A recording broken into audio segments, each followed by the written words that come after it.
I'm Chris Schultz from Twistview Pumping. We're in Holland, Minnesota. We're out here today at New Alta Dairy, just south of Pipestone, Minnesota, pumping manure. Um, we've been pumping for 10 years now. So we started pumping 10 years ago. Initially, when we started, we wanted to diversify the dairy a little bit and bring in a little extra income and pump our own manure.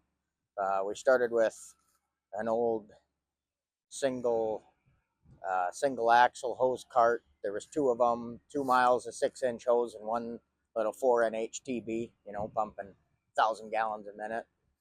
We were hammering away, pretty quick. We had more jobs lined up than what we could handle. So we had to decide if we want to go big or go home, and that's what we did.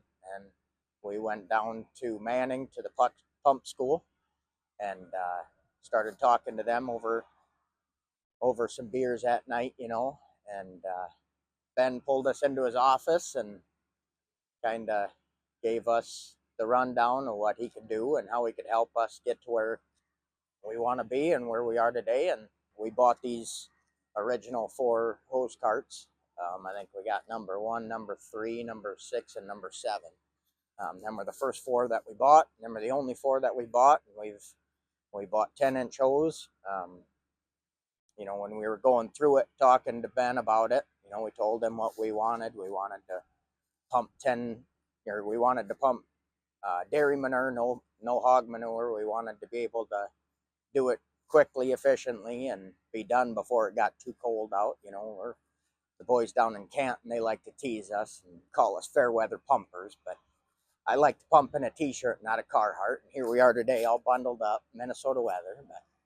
But that's kind of how it all started. At the time, 9-10 years ago, whatever it was, 10-inch hose was relatively new. There wasn't a whole lot out there. I don't think any other company really was promoting it and using it.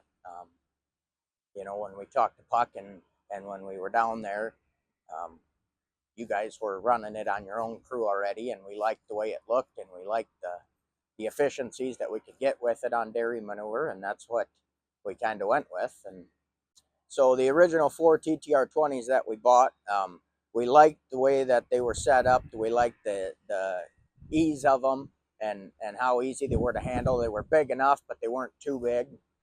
We could get a mile of 10-inch hose on there, and that was a big deal for us. We bought 2 pumps at the original. When we originally bought the system, we bought 2 pumps, and we had 4 miles of hose, and that was what we had. The TTR 20s have really stood the test of time for us. I think on all 4 of these that we bought originally, there's one weld on it where it cracked a little bit. Otherwise, we really haven't done much to them, just normal wear and tear stuff, hydraulic hoses, stuff like that blows. We did upgrade all the kingpins on them, but that was about all that we've done. They're just really a well-built hose cart.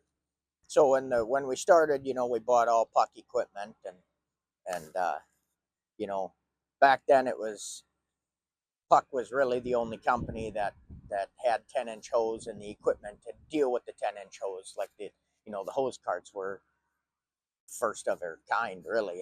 They were the only thing set up to deal with 10-inch hose at the time, and the pumps were big enough to be able to push the gallons that we needed. The efficiencies that we can get out of it were just where we needed to be and where we wanted to be. That's the original reason why we went with Puck. Now, moving forward, I got no reason to trade these TTR 20s in for new ones, but eventually I'm probably gonna be upgrading or growing the business, and still I think they're a rock solid piece of equipment.